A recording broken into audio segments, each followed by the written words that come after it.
is this story in the Washington Post about the phone call between Donald Trump, the president, and the Australian Prime Minister that you were just hearing from there. He wouldn't be buying in to the issues there, but I tell you what, an alarming conversation, according to the journalists from the Washington Post. We have one of them, Philip Rucker, live on the phone now from the US. Thanks so much for taking the time to talk to us. The headline is, "No g'day, mate," and it was a phone call that, according to what your sources have confirmed for you, saw Donald Trump bragging. It saw him berating our Prime Minister. Is that right?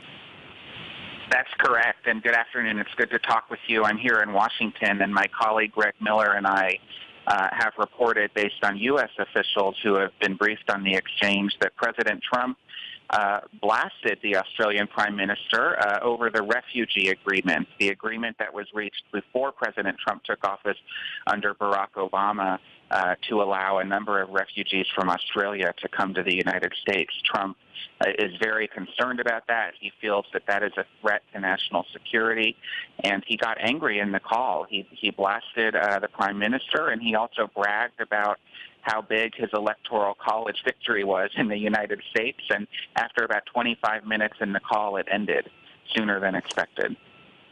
And is your understanding from these officials that are your sources on this, is your understanding that the Australian Prime Minister, despite having been berated, still got what he wanted on this deal of the refugees going to the United States?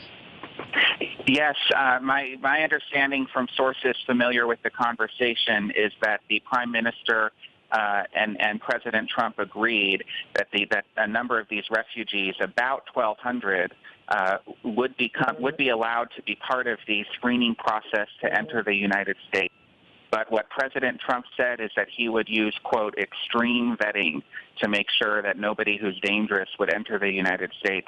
And nevertheless, Trump was upset with having to keep the agreement and actually use the words, my intention is to keep the agreement, which gives him a little bit of negotiating wiggle room down the road if he chooses to not follow through on the deal.